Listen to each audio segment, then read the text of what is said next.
فرعون کے انجام کے بارے میں تو ہم تمام مسلمانوں کو علم ہے۔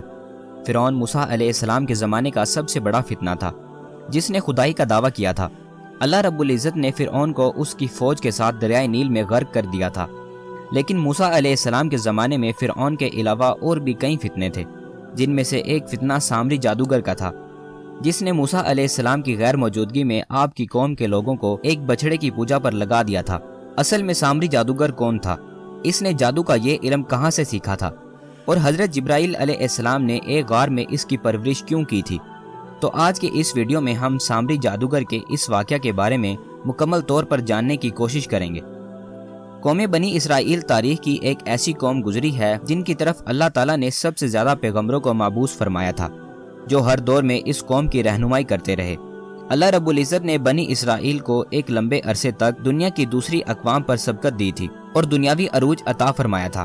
بنی اسرائیل کو بے شمار نعمتوں سے بھی نوازا گیا تھا اور مقدس سرزمین بھی عطا کی گئی تھی۔ اس کے باوجود یہ قوم اللہ کی نافرمان ثابت ہوئی۔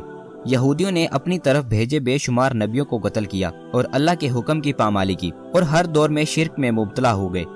یہ مجرم قوم جب عذاب میں مبتلا ہوتی تو اپنے پیغمبروں اور صالحین پر ایمان لا کر ان کی پیروی شروع کر دیتی، اور جیسے ہی ان پر سے عذاب ہٹا لیا جاتا تو وہ دوبارہ شرک میں مبتلا ہو جاتے اور حق کے منکر بن جاتے اور اپنے وعدے سے پھر جایا کرتے تھے۔ قرآن مجید میں بنی اسرائیل کی نافرمانی اور سرکشی کے متعلق بہت سارے واقعات کا ذکر ہے، جن میں سے ایک قابل ذکر واقعہ سامری جادوگر کا واقعہ ہے، جس نے بنی اسرائیل کو بہکا کر بچھڑے کی پوجا پر لگا دیا تھا۔ روایتوں کے مطابق سامری کا اصل نام موسیٰ ابن ظفر تھا۔ سامری جس سال پیدا ہوا تھا اس سال فرعون نے بنی اسرائیل کے تمام بچوں کو قتل کرنے کا حکم دیا تھا۔ جب سامری کی ماں کو یہ خطرہ محسوس ہوا کہ فرعون کے سپاہی اس کے بچے کو قتل کر دیں گے، تو اس نے اپنے بچے کو دور جنگل کے ایک غار میں چھپا دیا اور اوپر سے غار کا منہ بند کر دیا۔ ادھر اللہ نے اپنے فرشتے جبرائیل کو اس بچے کی حفاظت اور غذا دینے کے کام پر مامور کر دیا، لہٰذا جبرائیل علیہ السلام اس غار میں آتے اور اپنی انگلی اس بچے کو چٹا دیتے، جس سے دودھ اور شہد جاری ہو جایا کرتا تھا۔ اس طرح حضرت جبرائیل علیہ السلام نے اللہ کے حکم سے اس بچے کو اپنی انگلی سے دودھ پلا کر پالا، اور اسی غار میں وہ پل کر بڑا ہو گیا۔ اس جادوگر کا نام بھی موسیٰ تھا اور موسیٰ علیہ السلام کا نام بھی موسیٰ۔ ایک طرف موسیٰ سامری کو جبرائیل نے پالا تھا اور دوسری طرف حضرت موسیٰ علیہ السلام کی پرورش فرعون کے گھر میں ہوئی تھی۔ مگر اللہ کی قدرت یہ ہوئی کہ فرعون کے گھر میں پرورش پانے والے موسیٰ علیہ السلام اللہ کے رسول ہوئے، اور جبرائیل کا پالا ہوا بچہ موسیٰ سامری کافر بن گیا۔ دراصل جب اللہ رب العزت نے بنی اسرائیل کو فرعون کی غلامی سے نجات دی اور فرعون کو اس کے لشکر کے ساتھ دریائے نیل میں غرق کر دیا، تو یہ قوم بنی اسرائیل حضرت موسیٰ علیہ السلام کے ساتھ وادی سینا کی طرف ہجرت کر گئی۔ وہاں اللہ تعالیٰ نے موسیٰ علیہ السلام سے وعدہ کیا کہ انہیں مقدس کتاب توریت عطا کی جائے گی، جو بنی اسرائیل اور بعد کے آنے والے لوگوں کے لیے ہدایت ہوگی۔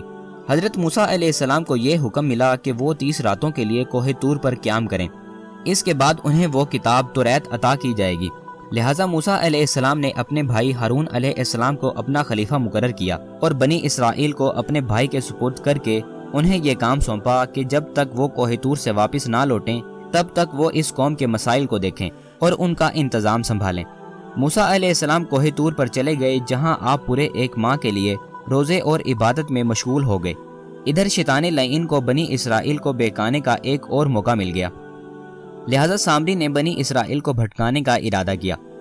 موسیٰ سامری بنی اسرائیل کے ساتھ مصر سے ہجرت کر کے آیا تھا۔ جب موسیٰ علیہ السلام کو کوہ طور سے واپس آنے میں تاخیر ہوئی اور 30 دن سے زیادہ دن گزر گئے، تو سامری نے بنی اسرائیل میں یہ افواہ پھیلا دی کہ موسیٰ علیہ السلام کی موت ہو گئی ہے۔ اس نے بنی اسرائیل سے کہا کہ تم لوگ اپنے سونے اور چاندی کے زیورات میرے پاس رکھ دو، تاکہ آگے سفر میں یہ قیمتی سامان کہیں کھو نہ جائے۔ چونکہ وہ ایک معزز شخص مانا جاتا تھا، لہٰذا بنی اسرائیل نے اپنا تمام سونا اور چاندی اسے دے دیا۔ اس نے آگ کی ایک بھٹی جلائی اور تمام زیورات کو اس بھٹی میں ڈال دیا۔ دیکھتے ہی دیکھتے سونا چاندی پگھلنے لگا اور اس بھٹی سے گائے کے بچھڑے کی شکل کی ایک مورتی نکل آئی۔ سامری کے پاس اس جگہ کی مٹی تھی جس جگہ جبرائیل علیہ السلام کے گھوڑے نے قدم رکھا تھا۔ اس نے جیسے ہی وہ مٹی بے جان بچھڑے میں ڈالی تو وہ گائے کی طرح آواز نکالنے لگا۔ سامری نے بنی اسرائیل سے کہا، موسیٰ علیہ السلام تو اپنے خدا کی تلاش میں کوہ طور پر گئے ہیں، جبکہ خود خدا ہمارے پاس تشریف لے آئے۔ اس نے بچھڑے کی طرف اشارہ کر کے کہا کہ یہی ہمارا خدا ہے۔ اس کی اس گمراہ کن تقریر سے بنی اسرائیل کو بچھڑے کے خدا ہونے پر یقین آ گیا۔ ان لوگوں نے اس بچھڑے کی پوجا شروع کر دی اور اس کے آگے سجدہ کرنے لگے۔ پوری قوم میں سے 12,000 آدمیوں کے سوا ساری قوم نے اس بچھڑے کو اپنا معبود مقرر کر لیا اور اس کی پوجا شروع کر دی۔ ادھر کوہ طور پر مسلسل 40 دن روزے اور عبادت کے بعد موسیٰ علیہ السلام کو اللہ کا کلام ملا، جو 10 مقدس تختیوں پر تحریر کیا گیا تھا۔ جب آپ علیہ السلام کوہ طور سے واپس آئے تو اپنی قوم میں ماحول کو تبدیل شدہ پایا۔ ہر طرف سے کفر کی بو آ رہی تھی اور لوگ ایک بچھڑے کی پوجا میں مصروف تھے۔ یہ دیکھ کر حضرت موسیٰ علیہ السلام غضبناک ہو گئے اور آپ پر جلال طاری ہو گیا۔ آپ علیہ السلام نے اپنے بھائی ہارون کو داڑھی سے پکڑ کر گھسیٹنا شروع کر دیا اور غصے میں کہا، میں نے تمہیں اس قوم کی ذمہ داری دی تھی، پھر یہ شرک میں کیسے مبتلا ہو گئے؟ لوگ اس بچھڑے کی پوجا کیوں کر رہے ہیں؟ ہارون علیہ السلام نے کہا، اے میرے بھائی، مجھ پر ملامت نہ کرو۔ اس قوم نے میری بات نہ مانی اور مجھے کمزور کر دیا، اور میرے لاکھ سمجھانے کے باوجود اس عمل میں پڑ گئے اور مجھے جان سے مارنے کی دھمکی بھی دی، لیکن میں ان ظالموں میں شامل نہیں ہوں۔ لہٰذا موسیٰ علیہ السلام کا جلال جب کچھ کم ہوا تو اللہ سے اپنے بھائی کی بخشش کی دعا کی۔ بنی اسرائیل نے جب موسیٰ علیہ السلام کو دیکھا تو بہت شرمندہ ہوئے اور اپنے اس شرکیہ عمل پر ملامت کرنے لگے۔ موسیٰ علیہ السلام نے سامری سے پوچھا کہ تو نے اس قوم کو باطل معبود کے پیچھے کیوں لگایا؟ تو سامری نے کہا، میرے نفس نے مجھے اس کام کے لیے مجبور کیا تھا اور یہ میری فریب کاری تھی۔ حضرت موسیٰ علیہ السلام نے اس بچھڑے کو جلا کر راکھ کر دیا اور اس کے ٹکڑے ٹکڑے کر کے سمندر میں بہا دی۔